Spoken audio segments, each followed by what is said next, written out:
आपस में हिंदू और सिखों को लड़ाने का कुत्सित प्रयास कर रहे हैं। योगी का अनुष्ठान, सिखों का सम्मान। नमस्कार, मैं हूं आपके साथ सुनील सिंह गौरव। एक तरफ मुख्यमंत्री योगी आदित्यनाथ हिंदुओं को एकजुट करने में जुटे हैं, साथ ही वो सिख समुदाय को भी साधने में लगातार कोशिश कर रहे हैं। और इसी कड़ी में उत्तर प्रदेश के मुखिया योगी आदित्यनाथ ने लखनऊ में सिख समुदाय को एकजुटता का मंत्र दिया और बताया कि कैसे हिंदू और सिख भाई भाई हैं। योगी के इस संदेश के सियासी मायने क्या है और योगी के मिशन 2027 पर इसका क्या असर पड़ेगा, हिंदी खबर की स्पेशल रिपोर्ट के जरिए आपको दिखाते हैं।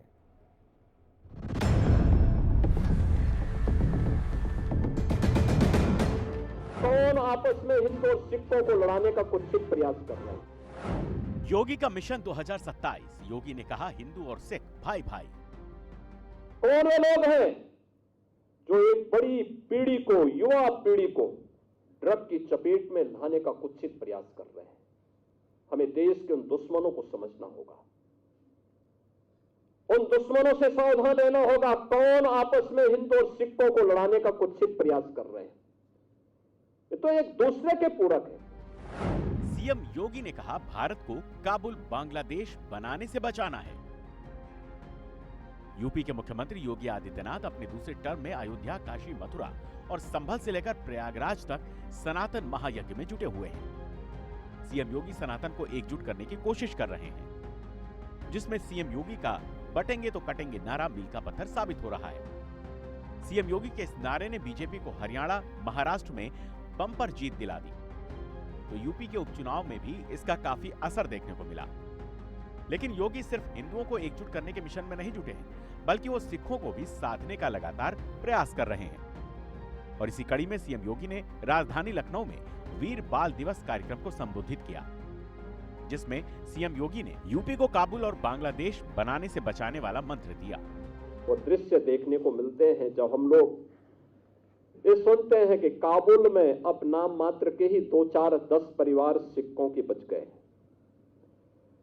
जब हम बांग्लादेश की घटना का उल्लेख सुनते हैं, जब हम लोग पाकिस्तान के अंदर होने वाले अत्याचारों के बारे में सुनते हैं, तब हमें सिख गुरुओं के उस त्याग और उस बलिदान का स्मरण बरबस हो जाता है। और इसीलिए आज के अवसर पर मैं आप सबसे भी यही अपील करने के लिए आया हूं। मैं आप सबसे यही अपील करूंगा और मेरा विनम्र अनुरोध होगा, किससे बढ़कर के हिंदुस्तान के लिए, हिंदू हो या सिख है, इन सब के लिए दूसरी प्रेरणा गुरु नानक देव जी से लेकर के गुरु गोविंद सिंह जी महाराज तक जो आदर्श इन सिख गुरुओं ने हम सब के लिए रखा है, वही हम सबको आगे बढ़ने के लिए एक नई ऊर्जा देगा। सीएम योगी ने कहा कि आज कश्मीर भारत का शीश बना हुआ है, क्योंकि गुरु तेग बहादुर महाराज ने अपना शीश देकर इसकी कीमत चुकाई। लेकिन पिछले कुछ सालों के दौरान देखा गया कि देश में हिंदुओं और सिखों को लड़ाने का कुत्सित प्रयास किया जा रहा है। ऐसे में इन देश विरोधी ताकतों को एकजुट होकर जवाब देने की जरूरत है। आज हम सबको अपने मित्र और शत्रु को सही तरीके से पहचानने की ताकत हम सबको प्राप्त हो, इसके लिए हम लोग गुरु महाराज से प्रार्थना करें, ये ताकत वे हमें दें। कौन वे लोग हैं जो देश की जुझारू कौम को,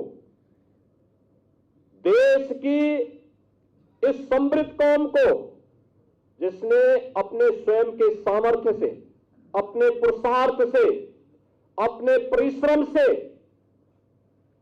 एक मिसाल प्रस्तुत की है देश के सामने, दुनिया के सामने। कौन वे दुश्मन हैं जो आज उनके इस परिश्रम और पुरुषार्थ को कुंद करने की साजिश कर रहे हैं? अब आप सोच रहे होंगे कि यूपी में तो सिख वोट बैंक आधे फीसद से भी कम है।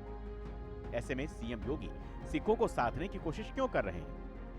तो आपको बता दें, भले ही यूपी में सिख समुदाय के लोग काफी कम हों, लेकिन योगी जिस मिशन पर हैं, उसके लिए यूपी का एक एक नागरिक, एक एक वोट बेहद अहम है। और जितने भी सिख यूपी में रहते हैं, अगर वो अच्छा संदेश देंगे तो उसका असर पंजाब से लेकर दिल्ली तक देखने को मिलेगा।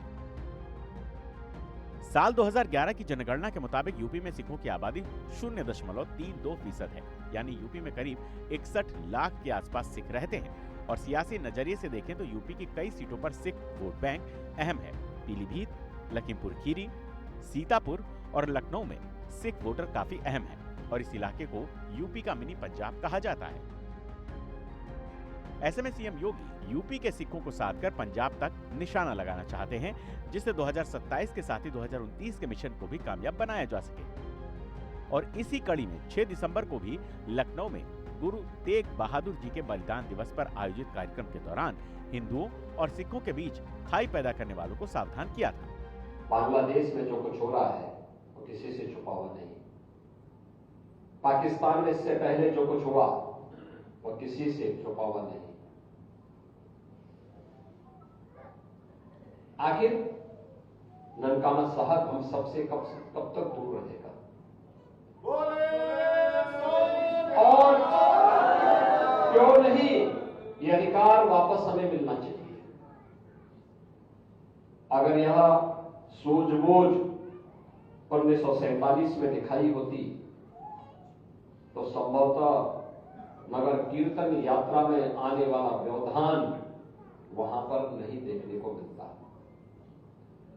इतिहास की उन गलतियों की परिमार्जन का अवसर इतिहास हमें दे रहा है।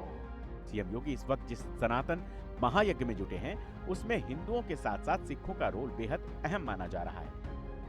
यही वजह है कि सीएम योगी बटेंगे तो कटेंगे वाला मंत्र न सिर्फ हिंदुओं को दे रहे हैं बल्कि इसके जरिए सिखों को भी एकजुट कर 2027 के मिशन को कामयाब बनाने में जुटे हुए हैं। हिंदी खबर की स्पेशल रिपोर्ट।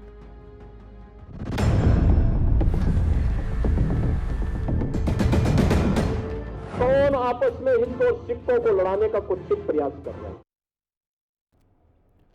और अब